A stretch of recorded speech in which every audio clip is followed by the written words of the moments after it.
Mu Rwanda imibare y'abandura COVID-19 yatumye benshi batinya ko leta ishobora gusubizaho ingamba zaguma mu rugo.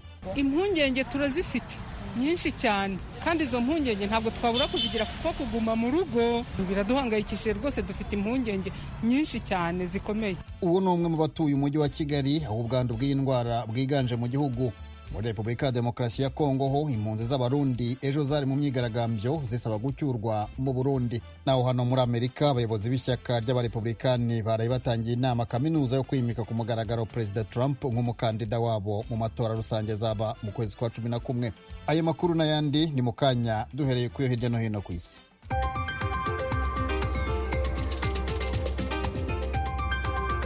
Aloise Bigirimana niwe waduteguriye amakuru yo hirya no hino ku isi. Umwanya no wawe. Urakoze Geoffrey. Perezida Donald Trump yabwiye abarepublikane ku buryo bwonyene abademokrate bazomutsinda mu matora mu kwezi kwa11 ari mu kwiba amajwi babicishije mu buryo bwa posita.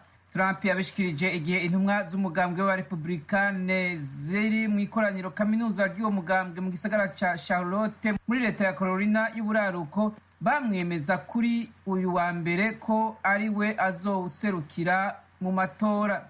Kubera umugera wa corona, umugwi muto w'intumwa z'abarepublikani niwo wagenye Trump n'icegera ciwe Mike Pence kwitoza muri manda ya kabiri. Inyuma y'isaha ariko arashikiriza ijambo, Perezida Trump yaragirije abademokrate ko bariko barakoresha ikiza ca COVID-19 kugira bazokwibe amajwi. Trump yavuze ko mu gihe Biden yotorwa mu kwezi kwa11 indoto za Amerika zizoba zipfuye. Yemeje kandi ko Amerika itazigera iba igihugu c'igisosialiste. Mu gihe Trump yifatiye mu gahanga Joe Biden, umukandida w'abademokrate hamwe n'umugambwe wabo, umurepublikani nawe yahoze ari senateri wa Arizona Jeff Flake hamwe n'abandi barepublikane barenga 20 bahoze muri Kongere ya Amerika bahisemo kwiyunga n'abademokrate mu gushigikira Biden mu mwanya wa perezida. Iri koraniro kaminuza ry'abarepublikane rizosozerwa ku munsi wa kane. Ibiganiro hagati y'intumwa zarungitswe n'ishiramwe ryo gufashanya mu by'ubutunzi mu karere ka Afurika yo mu burengero CEDEAO hamwe n'akagwi k'abasirikare bafashe ubutegetsi muri Mali byarangiye ejo ku munsi wa mbere ataco bafunditse kuko igihugu cosubira kurongorwa n'abasivile. Izo mpande zibiri zavuze ko Perezida Ibrahim Boubacar Keita uwo ishirahamwe CEDEAO ryari ryasabye ko asubira ku butegetsi atacizere c'uko azowusubirako. Umuvugizi w'ako kagwi kafashe ubutegetsi Colonel Ismail Wage yavuze ko atana kimwe cumvikanywe ko aribo bazoganira hagati yabo bakazomenya uko ibwirizwa shingiro ryo kubakwa.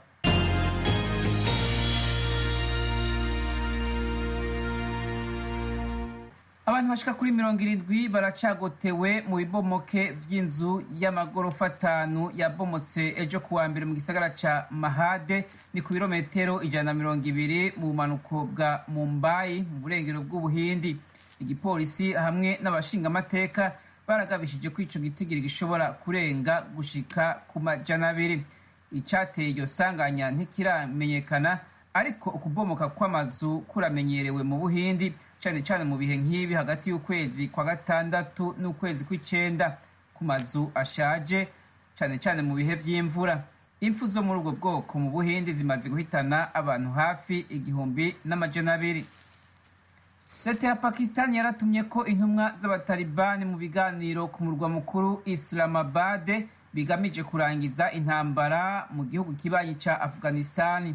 Abatalibani na leta ya Afghanistan baheruka kuvuga ko bari mu myiteguro yo gutangura ivyo biganiro inyuma y'umunsi mukuru w'abayisilamu Eid al-Adha warangiye mu ntango z'uku kwezi, ariko ntivyashotse bitangura kubera ibibazo byo guhanahana abanyororo.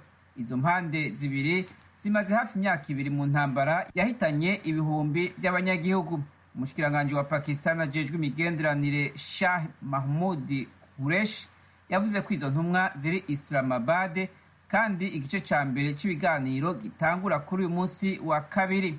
Mu ihanahana ry'imbohe, leta ya Afghanistan imaze kurekura abatalibani hafi 4,000 680 mu gihe abatalibani bavuga ko bamaze kurekura abajejwe umutekano 1000 ba Afghanistan. Ishirahamwe mpuzamakungu ryita ku magara y'abantu OMS ritekanya muri iyi ndwi kwemeza ko ingwara y'ubukangwe yarangiye burundu ku mugabane wa Afrika. Ni nyuma yaho muri Nigeria igihugu ca nyuma cari kikibangamiwe n'iyo ngwara ata muntu yabonetse ayigwaye mu myaka 3 ikurikirana. Abarokotse ubukangwe bariko barishima kubona iyo ngwara yarahanaguritse naho benshi bagifise ingorane. Nigeria nico gihugu ca nyuma ku mugabane wa Afrika cari kigisigayemwo ako karanda, giheruka kuronka abarwayi kuva mu 2016 mu ntara ya Borno. Umugwi w'abaharanira agateka k'abamugaye muri Nigeria bavuga ko 40% ry'abagendana ubumuga mu gihugu barokotse ubukangwe. Benshi muri bo bakaba babayeho mu bukene budasanzwe. Urakoze Aloys Bigirimana kutugezaho ayo makuru.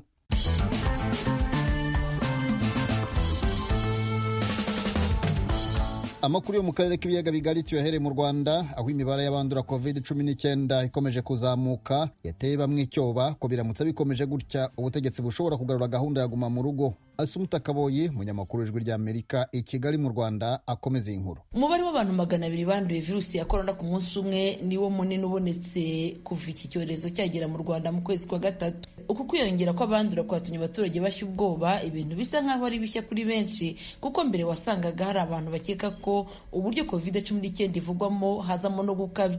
COVID ni icyorezo gikomeye cyane, kiraduhangayikishije twese abanyarwanda n'abatuye mu Rwanda, cyangwa se uko turi kuyumva irakomeye. Impungenge turazifite nyinshi cyane, kandi izo mpungenge ntabwo twabura kuzigira kuko kuguma mu rugo biraduhangayikishije rwose. Dufite impungenge nyinshi cyane zikomeye. Icyorezo kirahari kandi turakibona twese, n'ingaruka ziragaragara. Abantu batakomeje kwirinda biragaragara cyane ko abantu basubira mu rugo. Byaba byiza abantu birinze kugira ngo icyorezo kirangire, gahunda zikomeze nk'ibisanzwe. Ntibari ubwoba cyane. Benshi baribaza ko leta ishobora gusubizaho ingamba zikomeye zo kurwanya ikwirakwizwa ry'iki cyorezo, cyane cyane mu mujyi wa Kigali. Mu cyumweru gishize nibwo umujyi wa Kigali wafashe umwanzuro wo gufunga amasoko abiri akomeye kubera ukwiyongera kw'iki cyorezo. Abashinzwe ubuzima mu gihugu bakagaragaza ko ari ikibazo giteye inkeke. Uyu ni Dr. Sabin Sanzimana uyobora ikigo cy'igihugu gishinzwe ubuzima RBC. Nkurikije imibare turi kubona, dufite impungenge yuko iki cyorezo kidahagaze ku muvuduko kiriho uyu munsi, cyane cyane mu mujyi wa Kigali. Turaza gupfusha abantu benshi, turi mu ibara rya oranje turagana mu mutuku. Kugira rero ngo winje mutuku, buriya ibintu biba byabaye bibi. Ni hahandi uzumva ngo uzatangira ibyo mwavugaga, nta muntu ndapfusha tuziranye, ntawe urwaye COVID tuziranye. Noneho biraza kuba wumve masenge, mubyara, umuntu twakoranaga, wa wundi wari uri mu bitaro, bityo naho rero tudashaka kugera. Wowe utekereza ko COVID ari igicupuri, usuzamenya ko atari igicupura, ari uko igutwaye umuvandimwe uzi, kuko aba bantu 11 bitabye Imana ntabwo bagombaga kuducika, bagomba kuba bahari, ariko COVID bayandujwe n'abantu bameze neza nkatwe twese. Iyi mvugo ya muganga Nsanzimana ndetse n'izindi z'abayobozi bamaze iminsi bavuga nizo zituma hari abaturage bibaza ko baba bagiye gusubizwa mu rugo, ibintu bigaragara nk'ibitaboroheye. Kuguma mu rugo byaratwishe cyane. Abana bacu ntabwo bashyingiwe, twaryaga tudakora nk'uko mbikubwira. Nyine urumva ni igihombo gikomeye cyane. Ntabwo twashoboraga kujya gushyingura abacu, uzi kugira ngo upfushe umubyeyi tujye kumushyingura. None mbona imibare igumye kwiyongera, ushobora gusubira mu rugo nanone bakongera bakaba badufungira, bituma imirimo imwe n'imwe ihagarara. Njyewe ni byinshi naho mutwe ko nk'akazi karahagaze. U Rwanda rwari rwashyizeho gahunda ya guma mu rugo mu kwezi kwa gatatu, gahunda abanyarwanda bamaze iminsi 45 irangira benshi bagaragaza ko ubuzima bwabo bwari mu kaga.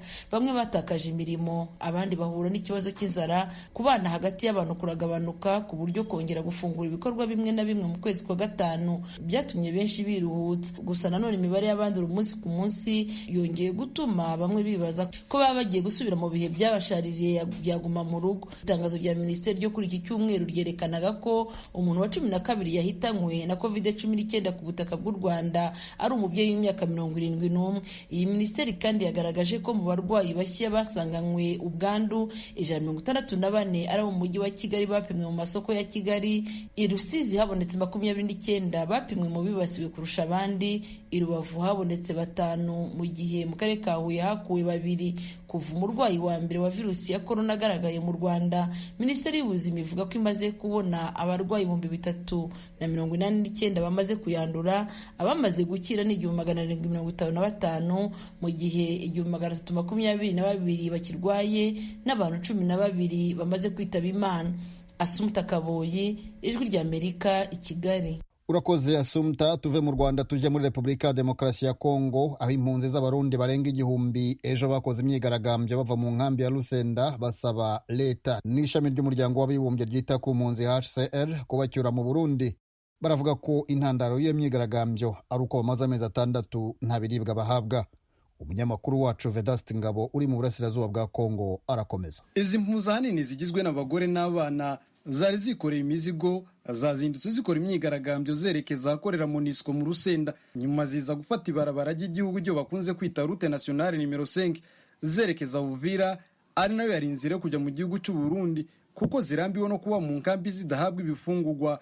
Irakoze Odete numwe mu mpunzi zari mu myigaragambyo. Twebwe n'ukuri kubw'imibereho tubaye nga mu nkambi ya Rusenda turarushe dukeneye yuko bodufatira ibintu byacu tugataha tugasubira mu Burundi. Nukuri aho tugeze abagore ubusambanyi bwabishe, ndavuga ati mu nkambi ya Rusenda nta mugore bazotaha akomeye, imigera twese izotwica. Umugore ariko agira ngo agende ngo mubemba mu 1000 ngo basambane kugira umwana ararariye. Nibafata inzira badutahane kuko kuva mu kwezi kwa kane tutarapokera ibi bintu birarenze. Nukugirente dutahe muhira ubu tugadufata inzira tugende namba tuzoshika mu Burundi amaguru yaravyimbye, abagore bafise indara bazopfira mu nzira, dufata kayira tugirente dutahe. Nani ibindi twebwe dukeneye tugende kuko ubu nta muntu akigwana ingwara n'inzara. Ingwara ubihari n'inzara, ugwaye n'inzara, nta ngwara ubuzi gihari. Nibatureke dutahe iyo dushaka niyo duherera. Zimwe muri izi mpunzi zari zahisemo gusubira mu gihugu cy'u Burundi kubera zifashwe nabi muri Repubulika ya Demokarasi ya Kongo. Zimwe muri zo zageze mu nzira ahitwa Sanza na Mboko zigaruka mu nkambi kuko kugenda ibirometero birenga 60 n'amaguru kugira ngo zigere ku mupaka wa Gatumba zihetse abana byazinaniye.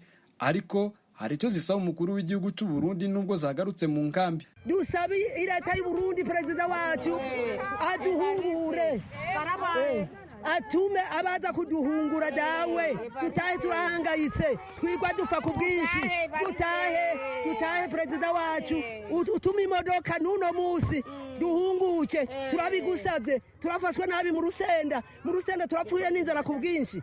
Jewe nahunze kuva 72, nta muntu yovuga ngo ibyo nkambi sinabizi. Mama yapfuye afise imyaka 105, nanjye ndishafise 62. Sinari bwashikaho mama ageze. Kubera iki? Kubera inzara, kubera iki gufatwa nabi, kubera iki kwambara impuzu zitameshe. Twebwe ku kibazo cy'inzara tubona gihari kumara amezi 6 tutariko turafungura. Tubona yuko twosaba leta y'u Burundi, umuvyeyi wacu perezida mushasha akaduhungura, naduhungura dusabira makungu kugira dusubire iwacu tutume tuja kugwa mu gihugu iwacu kuko turabona turahangayitse. Nkaje ndiko ndabivuga ngaha ndi muri bamwe ba PBS, nta nguvu dufise, dufata imiti ya misi yose, ariko kugeza ubu inzara iraturambise, turiko turagwa mu mazu. Haragezeho tuvuga ati niyo miti tuyireke kandi ari itegeko ryo kwama tuyifata imisi yose. Umuyobozi uhagarariye komisiyo y'igihugu ishinzwe impunzi mu Rusenda, Didier Numbi wa Numbi, yatubwiye yuko iki kibazo cy'izi impunzi bakigejeje muri ASR no muri PAM. Gusa tuvugisha umuvugizi wa ASR uri Kinshasa, Bwana Johannes Van Chembundi, yatubwiye yuko iki kibazo aza kukigeza kuri bagenzi be, inyuma akaza kuduha amakuru.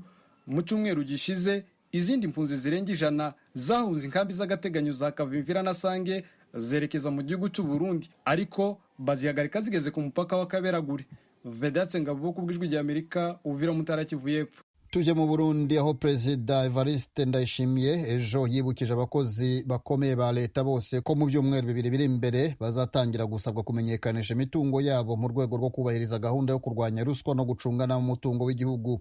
ni inkuru ya Pierre Claver Niyonkuru, umunyamakuru w'Ijwi ry'Amerika uri i Kigali mu Rwanda. Kuri uyu wa Mungu mu masengesho yo gushima Imana yateguwe n'umuryango w'umukuru w'igihugu, umukuru w'igihugu yatangaje ko mu ndwi zibiri ziri imbere abategetsi bose bakuru bazotangura kwerekana amatungo bafise nk'uko vyemezwa n'umuhanuzi mukuru mu vyo kumenyesha amakuru mu biro vy'umukuru w'igihugu Willy Nyamitwe. Mu gusozera ayo masengesho yaramaze imisi 4 abera Ngozi, Perezida Evariste Ndayishimiye yavuze ko no mu kurangiza amabanga yabo abategetsi bose bazokwerekana amatungo baronse, gutyo ubufise ubutunzi budasiguritse azobihanigwe.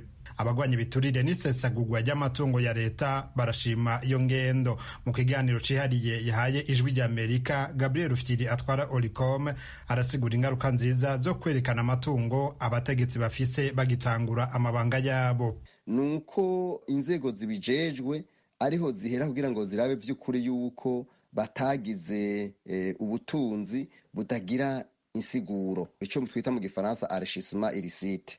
Ikigira kabiri nuko bijamwo mu gukinga gukoresha nabi amatungo y'igihugu.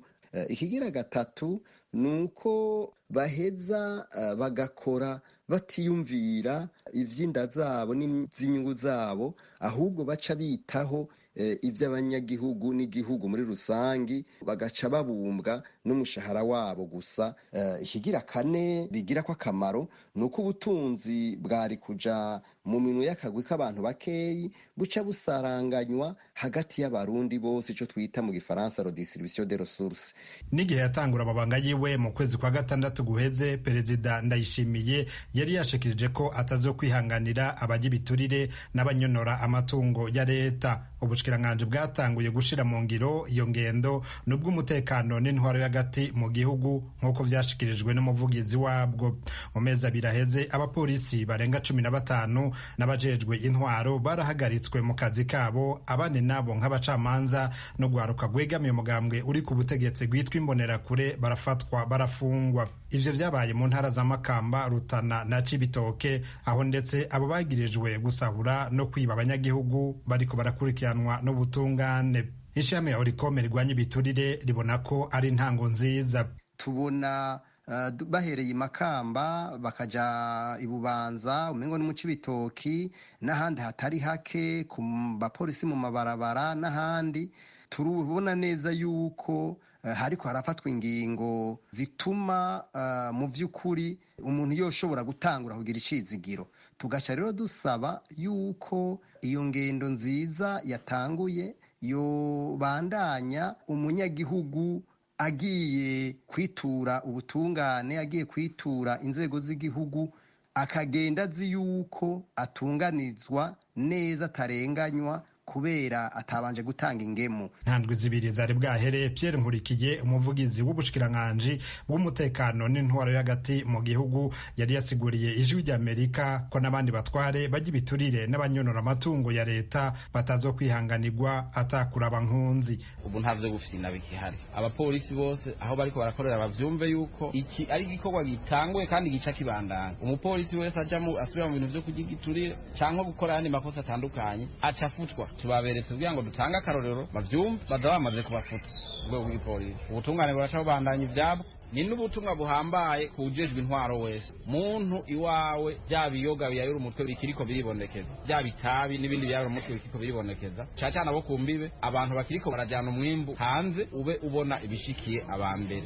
Abagwanya ibiturire nabo bati ingingo nk'izo zifatwe no mu bindi bisata by'ubuzima bw'igihugu. Iyo ngendo itanguye yobandanya mu mezi 3, mu mezi 6, mu mwaka, mu myaka 5. Turasabye abashikiranganje bandi, inzego zindi z'igihugu, mu masoko ya leta, badandaza n'abakozi ba leta biba amafaranga muri vy'amasoko ya leta, muri vy'ubutare, muri byo kushiraho abakozi ba leta bakoresha kamwana wa mama mpinga yanje, ivyo byose bihagarare. Mu mwaka w'ibihumbi 2005 mu minsi ya mbere ya leta yenyakwigendera Perezida Petero Nkurunziza, abategetsi batari bake uhereye ku mukuru w'igihugu nabo barasubiza mu kigega ca leta amafaranga bagarukanye bavuye mu ngendo hanze y'igihugu. Yamara ivyo vyamaze umwanya urume rumara. Aho niho abagwanya ibiturire n'isesagwa ry'amatungo ya leta bahera basaba ko uwo mugenzo wo guhana no kwirukana abakozi ba leta bafatanywe itonga utoba amava muhira ya leta nshasha, ahubwo kuwokomezwa. Mu Rwanda mu gihe hari politike y'uburezi kuri bose, abasigajwe inyuma n'amateka bibona bate muri gahunda.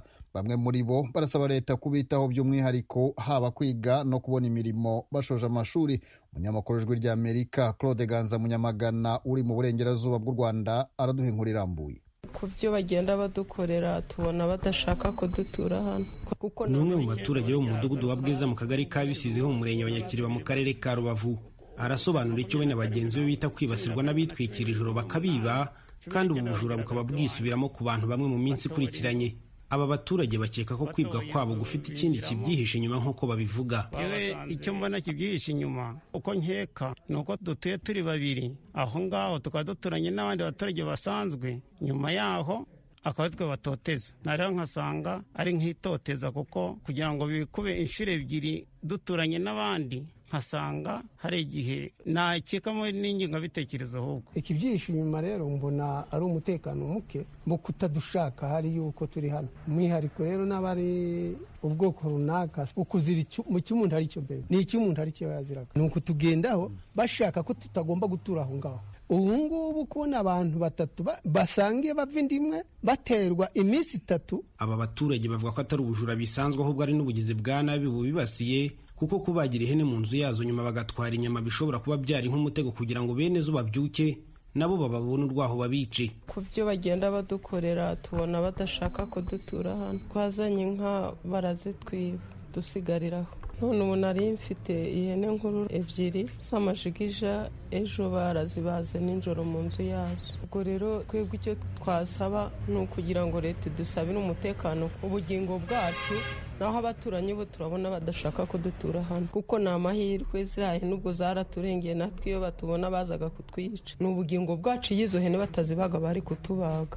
Icyo twabonye ni ukwishingiza mu bwishingizi bw'Imana, cyangwa se tugatabaza na leta, kuko ari umubyeyi w'abantu, ariko turabona ko natwe bashobora kutugirira nabi isaha ku isaha. Nubwo aba baturage baterura neza, iyo muganiriye ku ruhande bakubwira ko ari ukwibasira ubwoko, ingingo ica amarenga y'uko iby'amoko bitavugwa, ariko mu mitima no mu ngiro bya bamwe bigashimangira ko akiriho. Twebwe twarebaga tukibwira ko ari abantu nkatwe, yenda ko tuzagenda dushyikirana, ariko ibyo bagenda badukorera biragenda bitwereka ko natwe amaherezo bashobora kutwica. Cyari bisanzwe nta muntu twagiraga icyo dupfa, kuba hari impamvu hari batadushaka nanjye sinyizi. Nabona abantu babiri mu mudugudu mu kagari aritwe batoteza bikuba inshuro 2, nareba kugira ngo bikuba inshuro 2 kongo rero nkasanga binyobeye umutekano, mbona nta mutekano dufite, nta na mukeya. Ubuyobozi bw'umurenge wa Nyakiriba bavuga ko ibi bibazo by'aba baturage bubizi, kandi ko hafashwe ingamba zifatika mu gusigasira umutekano wabo.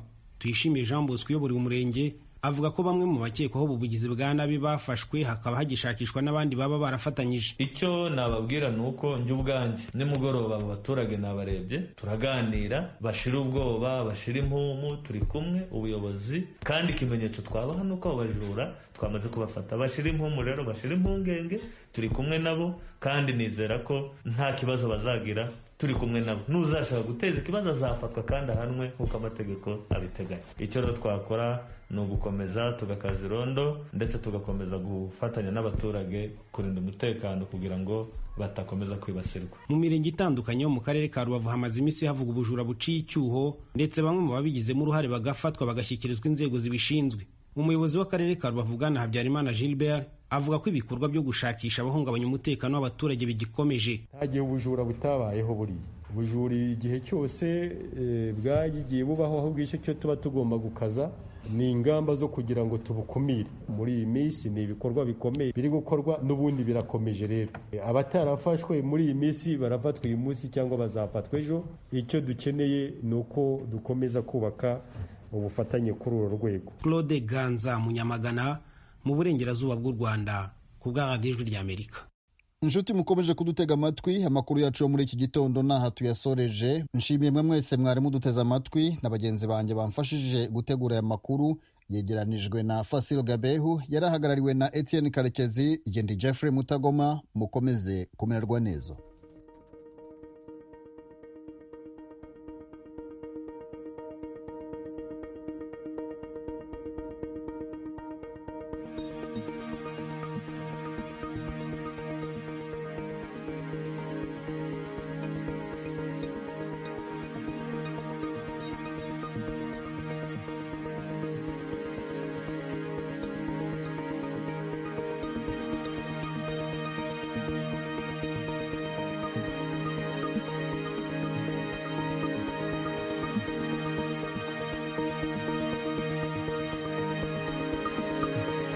You've been listening to news and information in Kirundi and Kinyarwanda from the Voice of America in Washington.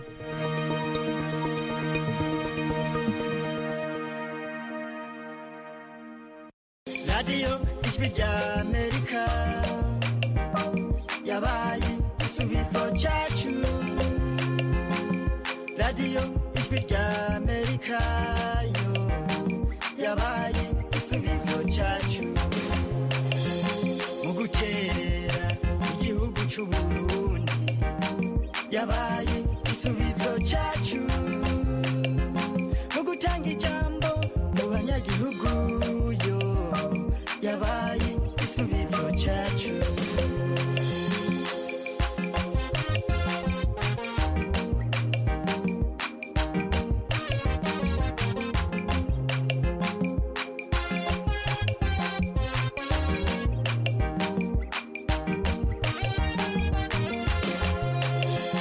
Yaratanze ijambo abarundi turiruhutsa mu gushikiriza icyo tubona. Turayaga tugahuzayo ku Ijwi rya Amerika. Radio Ijwi rya Amerika yabaye igisubizo cyacu. Radio Ijwi rya Amerika yo yabaye igisubizo cyacu. Mu guterera igihugu cy'u Burundi yabaye igisubizo cyacu. Mu gutanga ijambo mu banyagihugu yo yabaye igisubizo cyacu.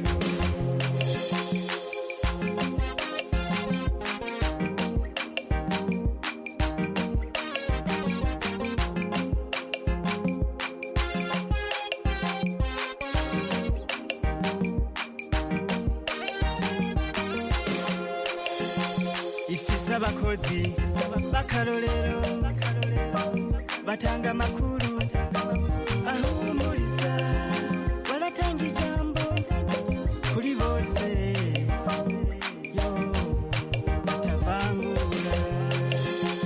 Mu myaka imaze isamirana ibyize gusa nibyo byayiranze. N'ibiri imbere nta nkeka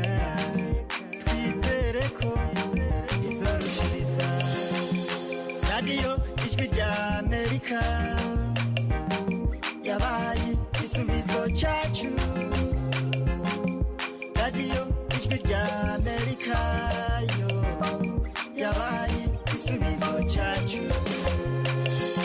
Mu guterera igihugu cy'u Burundi yabaye igisubizo cyacu. Mu gutanga ijambo mu banyagihugu yo yabaye igisubizo cyacu.